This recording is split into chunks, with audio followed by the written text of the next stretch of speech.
Saudara, hari ini ada kabar kurang menyenangkan, Singapura resmi masuk jurang resesi. Hal ini terlihat dari angka realisasi pertumbuhan ekonominya dari data Kementerian Perdagangan dan juga Industri MTS Singapura mengkonfirmasi bahwa ekonomi Singapura, saudara, kita lihat di mana kuartal 2 terkontraksi 41,2%. Ini artinya lebih dalam lagi koreksinya dibandingkan kuartal 1 minus 3,3%.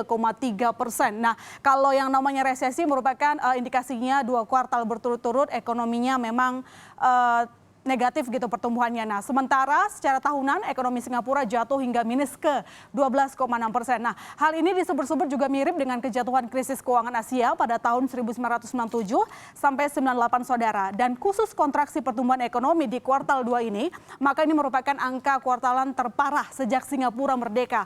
Namun sedikit kami berikan informasi ya, ekonomi Singapura memang terus mengalami tren perlambatan. Mungkin kalau Anda masih ingat, itu di PDB Singapura tumbuh melambat 0,7% pada tahun 2019, jauh lebih rendah ketimbang pertumbuhan ekonomi 2018 yang mencapai 3,1%.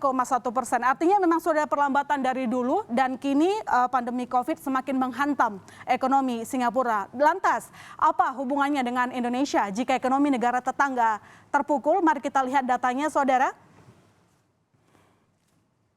Mungkin akan dioperasikan oleh tim saya, di mana memang secara ekspor non migas Indonesia ini Singapura merupakan tujuan ekspor nomor 4, saudara. Yang pertama memang masih Tiongkok, Amerika Serikat, Jepang, Singapura. Untuk periode perdagangan kita di bulan Januari sampai Mei 2020, kita melakukan ekspor non migas 4 miliar dolar Amerika Serikat. Ini satu faktor yang membuat kalau misalnya negara tetangga kita kenapa-kenapa agak sakit, agak flu, maka kita juga akan ikut-ikutan gitu.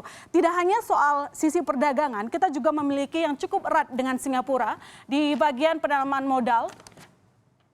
Di bagian penanaman modal mereka tetap menjadi nomor 1 yang selalu rajin berinvestasi di Indonesia. Penanaman modal asing yang datang ke Indonesia itu paling banyak selalu dari Singapura. Jadi ini menjadi salah satu gambaran, semoga Anda mengerti mengapa kalau misalnya negara Singapura mengalami resesi, ini artinya kita pun harus waspada. Kita tidak menakut-nakuti karena pemerintah sebenarnya juga sudah mengeluarkan sejumlah program manuver yang diupayakan bisa menyelamatkan perekonomian nasional, karena memang sebenarnya masalah resesi ini tentu membayangi sejumlah negara. Kita tahu, saudara, Jepang juga saat ini tengah deg-degan juga gitu ya, karena pertumbuhan ekonomi mereka juga terkontraksi begitu. Kita juga melihat bagaimana Amerika Serikat juga mengalami hal yang sama. Nah, khusus untuk kejadian di Singapura, bagaimana perkembangan situasi di Singapura? Karena kita ketahui, saudara, pasca keluarnya data dari Kementerian Perdagangan dan Industri, ini sejumlah pergerakan saham juga ikut terkontraksi begitu ya, pasar agak sedikit panik dan semua saham di Asia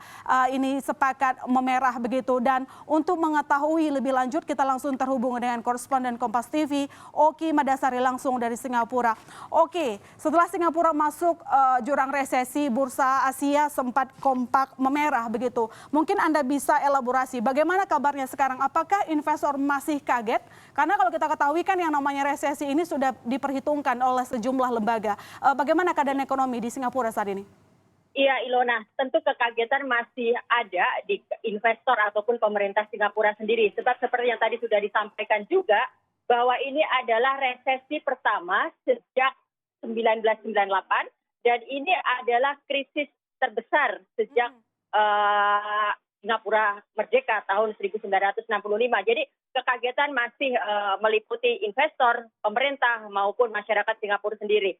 Meskipun demikian, pengamat ekonomi, beberapa pengamat ekonomi dan halayak setelah tadi angka-angka diumumkan, ada optimisme yang mereka juga gaungkan karena melihat angka stimulus yang sudah dikucurkan oleh pemerintah Singapura. Jadi sampai saat ini pemerintah Singapura sudah menurunkan 100 miliar dolar untuk stimulus kegiatan ekonomi.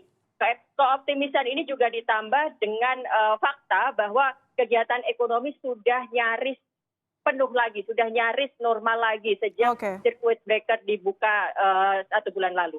Oke, aktivitas ekonomi di Singapura ini kan sempat berhenti gitu, dibatasi di bulan April sampai Juni dan menjadi salah satu penyebab kenapa ekonomi di Singapura itu terpukul sampai akhirnya masuk ke jurang resesi. Mungkin Anda bisa elaborasi, Anda yang berada di Singapura, sesepi apa mungkin, bagaimana gambaran di Singapura sehingga akhirnya kembali menekan perekonomian Singapura? Ya, betul.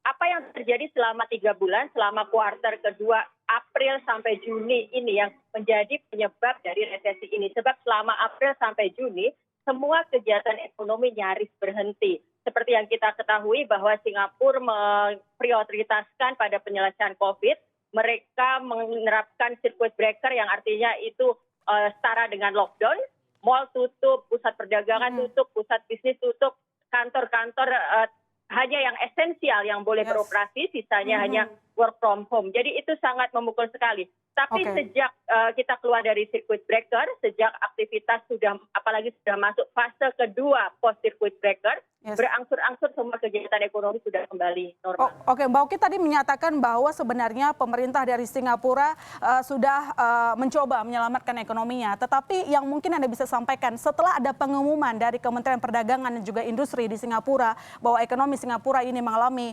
resesi, apakah ada manuver yang sudah disiapkan?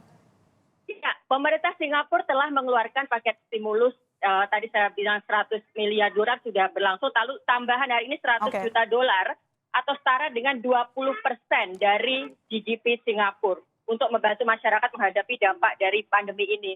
Nah, dengan stimulus ini diharapkan kegiatan ekonomi bisa dilakukan sedini mungkin sehingga resesi bisa dicegah untuk lebih dalam lagi atau lebih jauh lagi. Tapi yang perlu diingat juga, kondisi kita dalam situasi pandemi ini membuat pemerintah, Menteri Perdagangan juga menyampaikan bahwa tantangannya akan berat karena akan susah kegiatan ekspor impor, akan susah kegiatan penyerapan di dalam negeri, dan akan susah pula bagi investor dari luar negeri untuk melakukan investasi di Singapura. Jadi di tengah optimisme itu dari pemerintah Singapura sendiri, mereka seperti memberikan warning sejak awal bahwa memang ini akan berat, bahwa ini akan menjadi tantangan terbesar untuk kita. Dan faktanya adalah stimulus tetap dikucurkan, kegiatan ekonomi tetap berjalan, tapi tentu itu tidak otomatis langsung mengembalikan semuanya pada situasi normal. Dan krisis adalah krisis.